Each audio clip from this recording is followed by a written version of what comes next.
Hello, LinkedIn, and welcome. Delighted to be here with you wherever you're watching this. We have Professor Yossi Sheffi joining us once again to answer the many questions we had during the Makers and Movers Summit last week. His fireside, as always, brought a lot of curiosity, a lot of great feedback. And Professor, great to have you, and thanks for making the time to answer some of the questions that came up last time. Sure, nice to be with you and with everybody else. Excellent. So I'll start first and foremost. Actually, Professor Richard Wilding tuned in on the day. He says hi and warm greetings. And to your points where you mentioned that, we all need to come together, just as you mentioned in the book.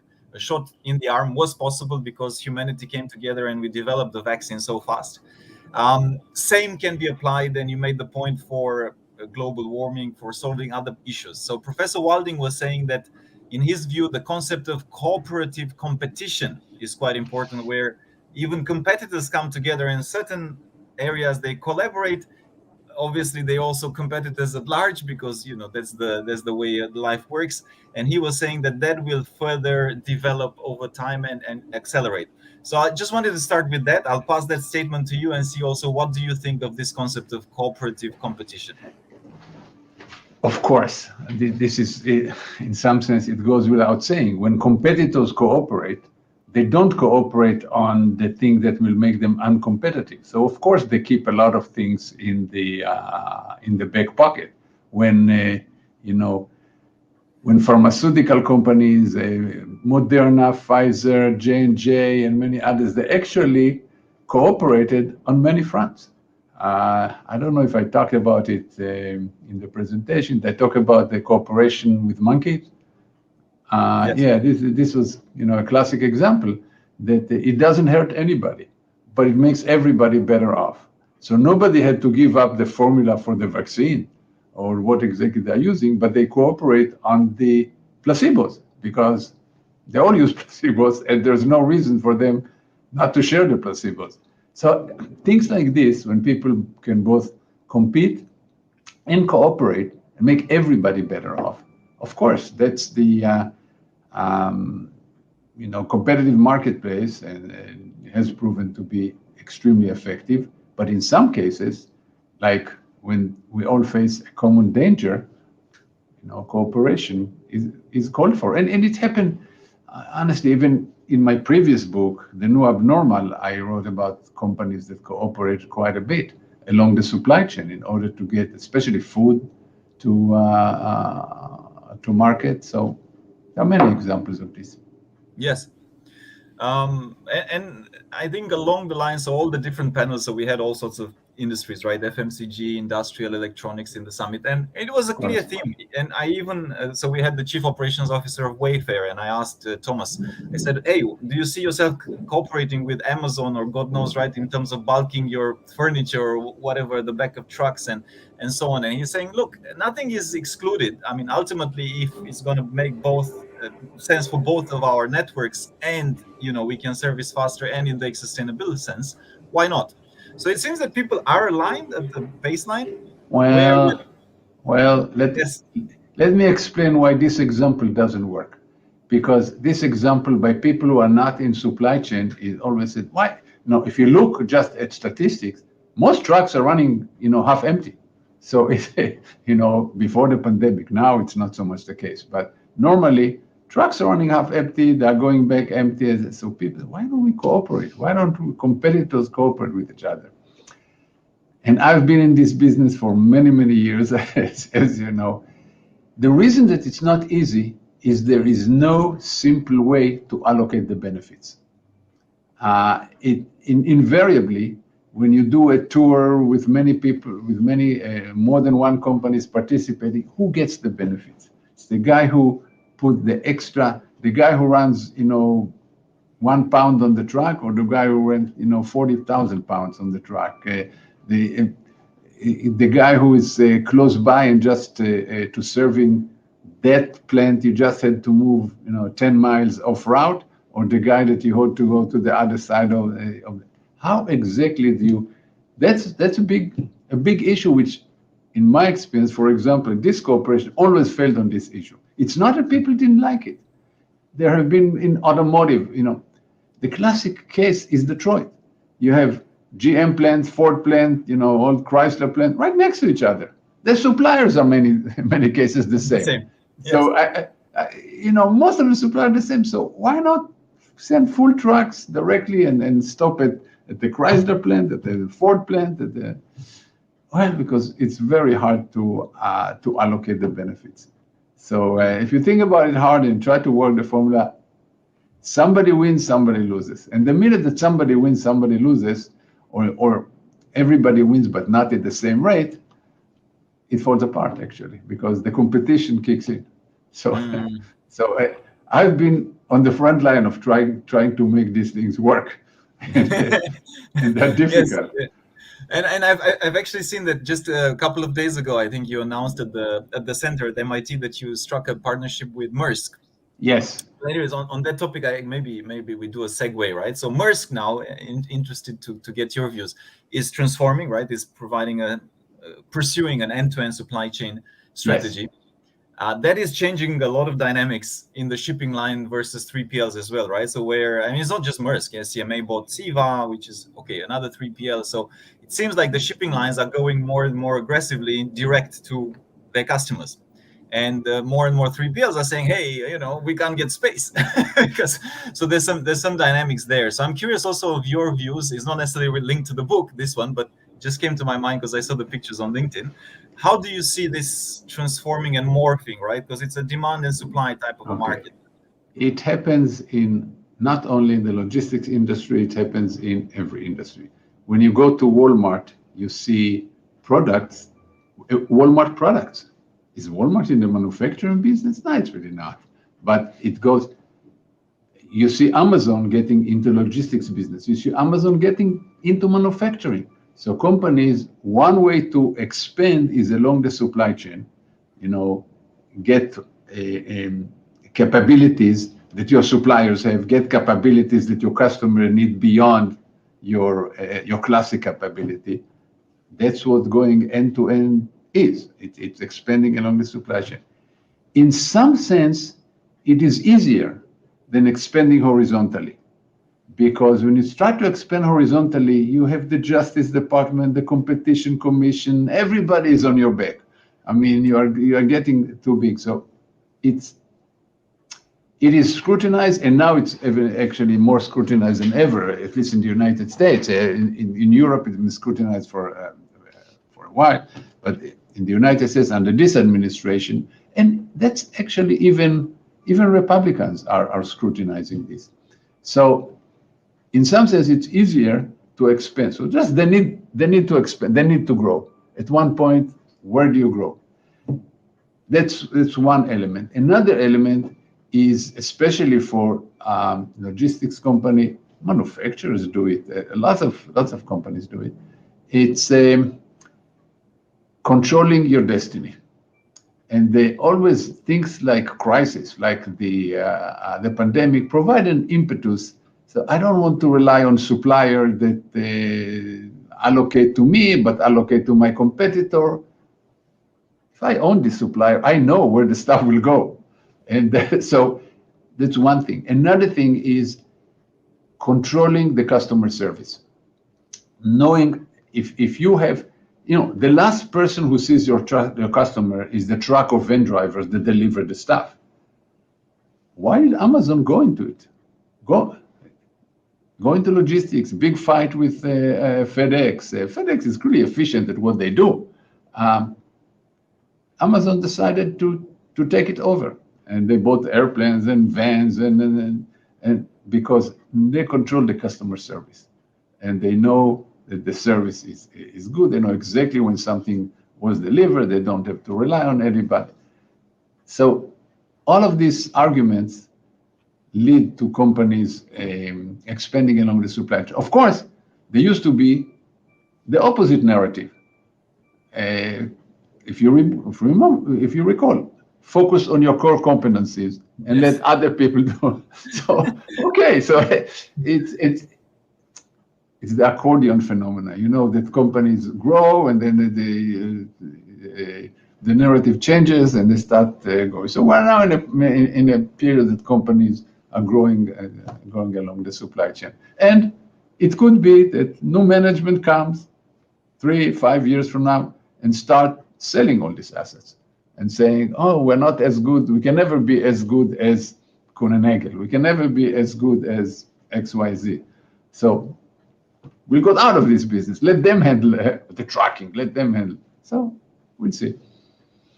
Well, for now, for sure, it's a great party for shipping lines. I mean, the Oh, record. yes. They also don't forget they have the money and the valuation to buy companies easily. Yeah. I mean, yeah. Maersk and the others are having unbelievable profits right now. So great for them. And in fairness, the last 10 years, right? I mean, if we looked at I remember sitting on a presentation and the gentleman was saying, look, the shipping industry was a terrible industry to invest money in. It was a minus 1%, the airline industry, the trucking industry, they're all dogs for investment. And suddenly they are, darlings of Wall Street. Yeah. And this brings us, so there's a couple of questions I'll pull out. So both Sashi and anyways, I'll pull Siva Kumar, but anyway, Sashi had a similar question. Increasing trend international logistics cost, do we see an end to it? Sashi is asking how long this disruption. So anyways, along the lines question, okay. When will it end? When will it end? So I should tell you that a while ago, I was interviewed by a young journalist of a famous newspaper. She was actually was a few months on the job. She just moved from intern to actually got the job. And she asked me, Professor Sheffi, you are head of the center at MIT and you've been in this business a long time. When would this end? So I tell her, May 13 at 1:30 in the afternoon. And she writes it down. God, don't. I could just see a headline, Professor Sheffi said May 13. I said, I'm joking.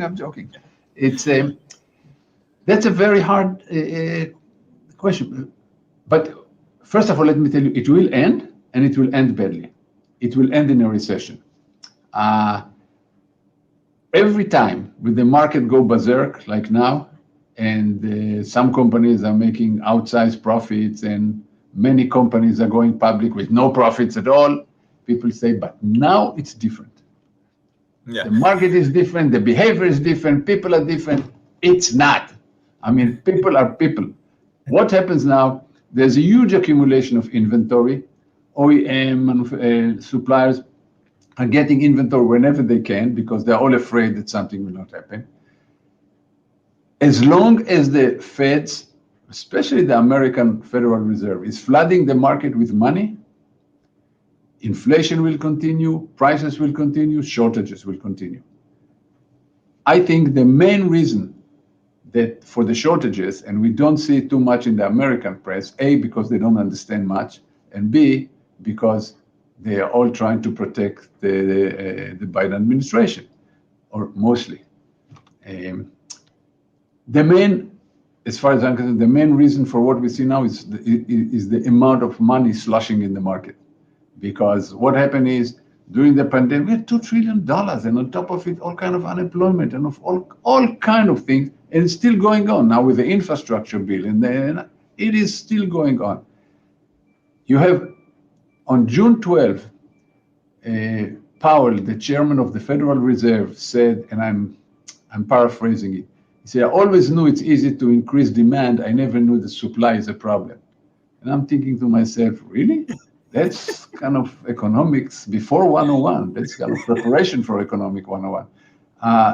Supply, demand, they have to meet. And by the way, they will meet through the price mechanism. And we see it happening, inflation. And during the pandemic, and while money was raining down, people could not spend it. They could not go. They could not spend it on services. They could not go to a movie. Could not go to a gym. Could not. They had nothing to spend it on. Then the vaccine came. People started going out. They started buying stuff. And you cannot increase demand so much because supply is physics. I mean, the factory are a certain size. and ships are synthesized, and containers are. You can, and there are only so many of them. It's not like you can wave your hand and behavior change, like you give people money and behavior changes. What can you do with this? You can increase, you can put another shift if you have enough workers, but workers all have money and they start, they may or may not come to work, so they don't. So you have, there are other reasons, of course, but they are really, in my book, secondary. So now you ask how long it will last. If you tell me if the new, I don't know, $2 trillion social build back better that the Biden administration wants to do, it will go for a long time. Prices will continue going higher, shortages will continue, and it only means that the downturn will be more severe. As long as they continue, the worse is the downturn. Because at the end of the day, inflation, people are really worried about inflation now, and it gets to the dinner table. And in about a year, we're facing elections in the United States, and inflation does not bode well for the party in power to be elected. So, but they're in a bind. Either they let inflation grow, knowing that it will be really bad afterwards, or they start cutting it now and start raising interest rate, but sharply. And if you look at the history, always the response to the inflation was too late. It's always too late because they try to how should I say it nicely, cover their ass. So it's decision makers are trying to make sure that they see the inflation, that it's there. But by then it's roaring. You have to act now. In fact, it's maybe a little too late already. You have to raise interest rates, stop the flow of money. But then it makes people also angry because now, if you raise interest rate, people who buy cars, houses, whatever, I mean, they take a loan, they have to pay more for the loan. So it's between the rock and the hard place. But the basic reason, it's a self-inflicted wound. With all the enthusiasm to fight and do it big and better and all this administration screwed it up. They gave too much money to too many people, and now there's no way to get out of it. Anyway, I gave you a long answer to a short question, but no, but it's again keeping things real. And I mean, I saw somebody posted on LinkedIn, right? I saw stocks all-time high, crypto all-time high. To your point, there's this company that never sold a car. I forget the name, right? It's going public with a valuation of more than BMW. I'm like, what the fuck? Right? I mean, pardon my French. It's like, are we insane here? Like, but if you recall, it happened before the tech meltdown 20 years ago. The same thing happened. Yes. Companies were going public with no profit, no product, and gain unbelievable valuation. So, okay, that's what's happening now. Now, the problem, once in a while, one of these companies succeed. Amazon went up, but they manage things very cleverly anyway. But succeed. For every Amazon, there are 1,000 that fail. Yes. So and that's what people forget. The chances are not high. It feels like that, Professor, and it's like Yes. To your point, and you've seen. I mean, you've seen a lot more cycles like this happening, right? And I mean, it's scary. I try not to think too much, but it's like, wow. I mean, this downturn will really be messy because it's. Yes, and good companies, right now, I know several companies who spend their time on two fronts: fighting, getting products, and preparing for the downturn. There are companies. I just talked to chief operating officer of a well-known company who said, bringing product from China, who said, yeah, we got to. Demand where it was 50% higher. It's for the product made in China for the most part, and so we needed more suppliers. So we have our A suppliers, the good supplier, but we need B supplier and C supplier. We have to train them. We have to get the quality, and they're still not that good. And we have to rework a lot of stuff. So we have a list. We see the first sign of downturn. We know how to cut, and we cut immediately. and we are preparing the list now. I mean, we are interviewing people, taking the list. We know. He said his worry is that he will have to lay off people, and he hates this. Lay off people in his own company. And he also thinks about the suppliers. He said, I'll stop ordering. They'll have to lay off people. But he said, at least we'll do it organized because we are preparing for it right now and do it not under the gun. So we'll be a lot more methodical, but the pain will be the pain. If somebody is fired methodically or haphazardly, it doesn't matter. They're still being fired. So, and those people still won't make money. And exactly. And by the way, these things create what's called a negative feedback loop. You have orders are down. You stop ordering from supplier. The supplier lay off people. Demand goes down because these people stop buying. These people are not getting on the bandwagon and start buying like crazy, and it gets the cycle more and more down. So yeah, it will happen. I have no doubt. Here's something that you should coin. So Tia says that supply is physics concise. Dr. Sheffi should copyright this. I appreciate Tia's comments. So Tia actually runs global logistics for Electrolux, runs part of global logistics and freight movement. So she's, I'm sure because it's not behavior, it's not social science. I mean, manufacturing, you can manufacture you have only so many factories, you have only so much material. It's not. That's why I say it's physics. It's not, behavioral science. But okay, so I need to ask you this, right? Because I saw another thing that I saw about somebody from the U.S. administration. There was a text saying we're going to start fining ships for being stuck in the port, right? Oh, so yes, it's the culprit, right? Is the ship? No. It's not the U.S. administration. What happened now? The ports of Los Angeles and L.A. What happened? This is, how should I say it nicely? This is intelligently challenged policy. It's a stupid policy. It's a moronic policy. Why? And there are several of those going on. We'll talk about it in a minute. So this policy says every container that's in the port, because their problem is the cranes get the container, put it in the port, and people don't have chassis. They cannot move the containers out of the port, and not enough truck, not enough chassis, not enough warehouse space, not enough where to put it to.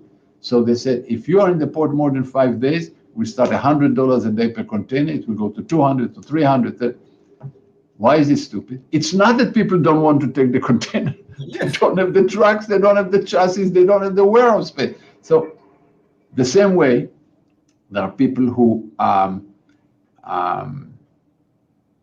this is, some of the biggest retailers have a policy they call OTIF, on time in full, which means if you are not on time, if your truck is not full, we will do what's called deduction. We'll give you a fine immediately. All this retail and all the big retailers are doing it. They're fining their suppliers. Now, this is fining it's just like with the truck.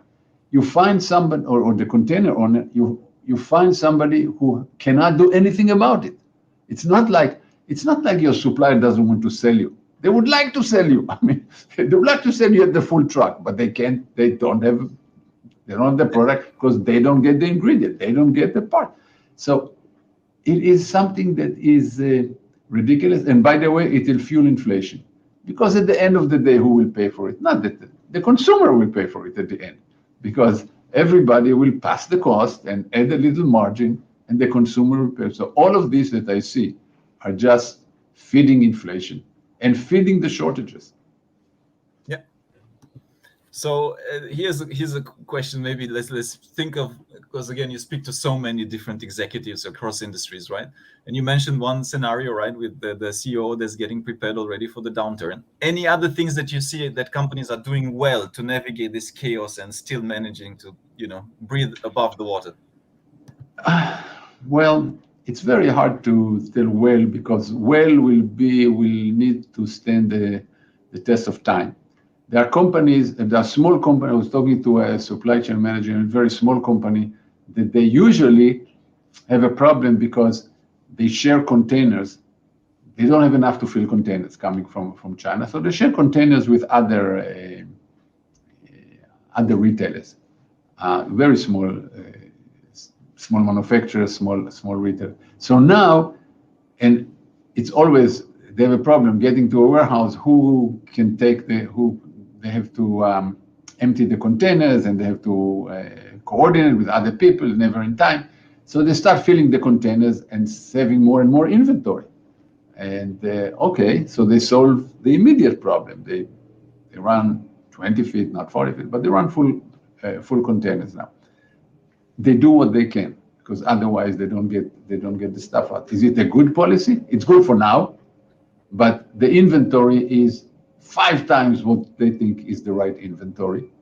They have no choice because they run these full containers. So they say, okay, we'll see what we do at one point, and they hope before the downturn they'll be able to stop ordering. However, forecasting, the tip is very hard, very hard to forecast the point where, Lehman goes out of business or something like this. Very hard to forecast ahead of time. So large companies, of course, have a lot more leverage. Companies like Walmart are getting their own vessels and going to small ports. That's what small companies cannot do, but they do it. Companies come back to what we did before. Companies who spend time controlling their own transportation and logistics are doing better now because they own it, basically, and they have more. They still have a problem that, for example, trucking. Walmart has huge trucking fleet of their own. They also use outside. Many of the drivers leave and start their own trucking companies. I mean, Yes. because what do you need? You just need a truck, and even a used truck, and you start carrying in the spot market. Very, very lucrative right now, because anybody said, I just need a truck, wherever you are, just a truck. I mean, I need to move my stuff.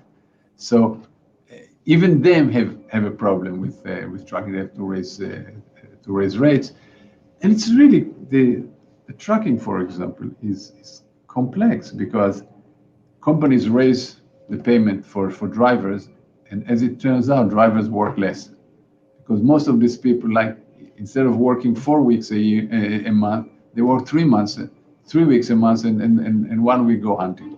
I mean, because the lifestyle is more important than money. So this is not something that can be fixed quickly. And asking about companies that manage well, of course, there's a huge bifurcation between companies that have demand go through the roof and companies that are not doing well at all. Companies if you look at restaurants right now, going towards the winter in the northern United States, it doesn't look good because case numbers in the northern US are going up right now, and people stop going to restaurants, people stop going to gym, so a lot of the services people are not going for. So who is doing better? Companies who invested before in process and technology are doing better as a rule.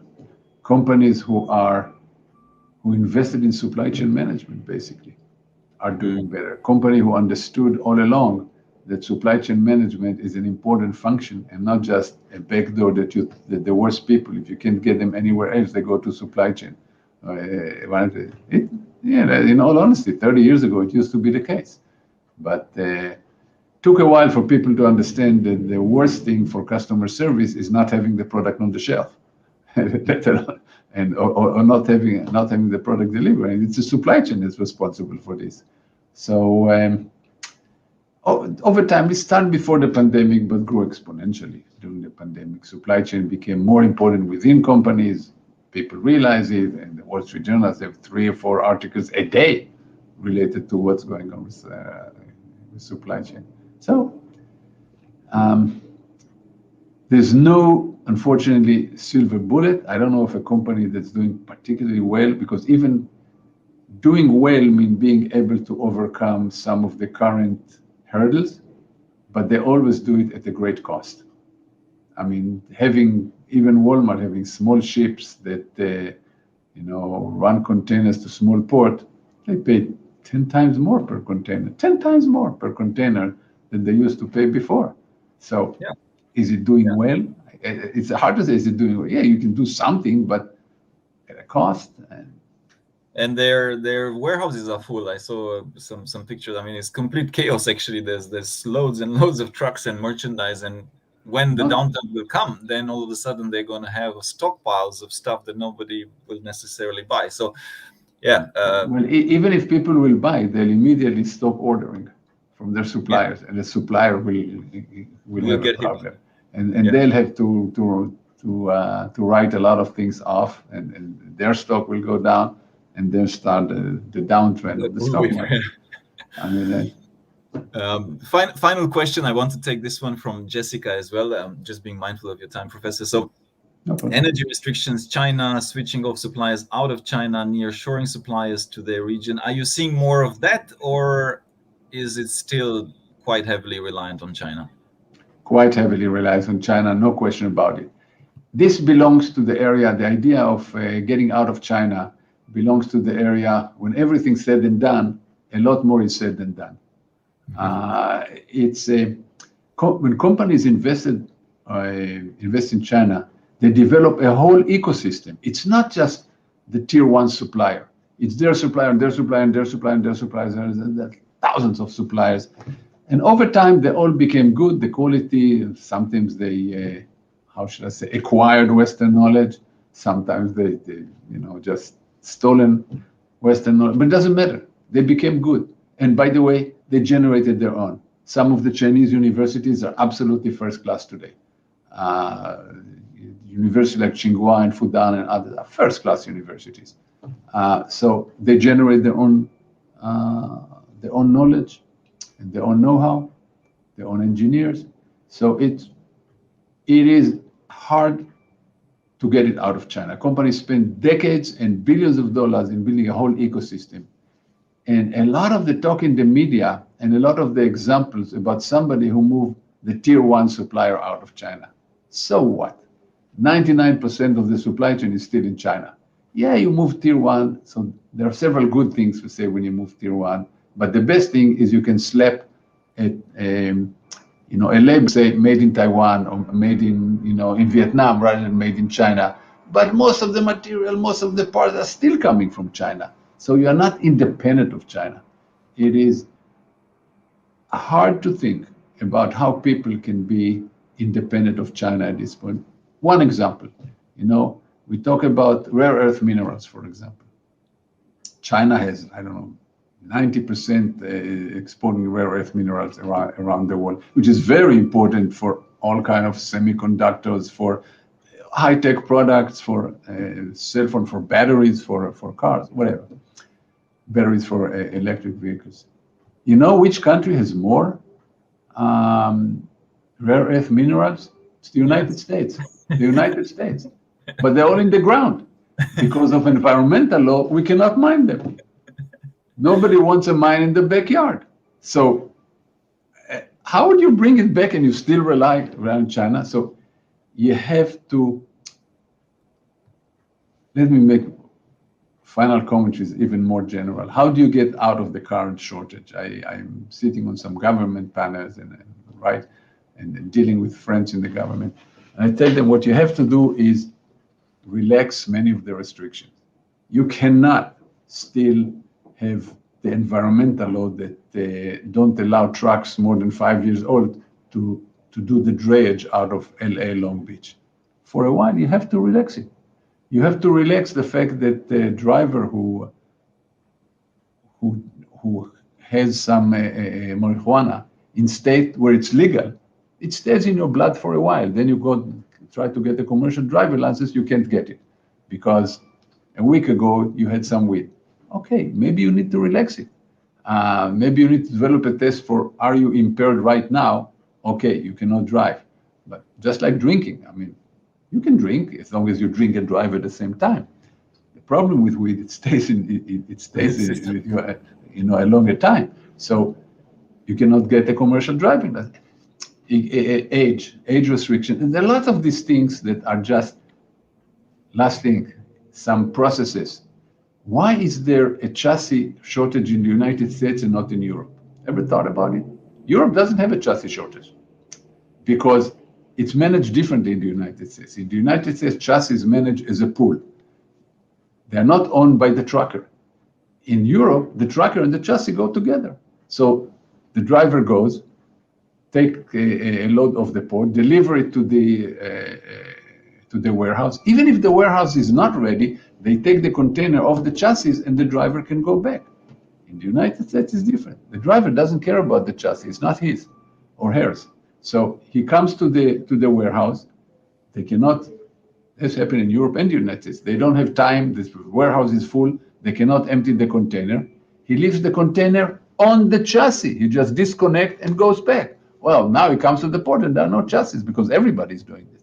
So all of these processes and systems, and there are lots of others, work rules, that mean that the solution will not be quick because you have to change too many things at the same time. And hard to think that this administration will cut the flow of money, will change some environmental law, will, at least for a period, and just have a speech to the nation, say what's more important. We cannot provide enough food to people, so we have to relax some environmental law, at least for 6 months, at least things like this. I don't see strong leadership in the United States. I'm sorry to say, I voted for these guys rather than the last guy, obviously, but I don't see this administration showing strong leadership and going out of their own way and fixing it. So again, I always move in response to your question all over the place. That's what makes it fun, Professor Sheffi. And I look, Jessica already gave you some good feedback. I mean, I like highlighted the quote, a lot more is said than done.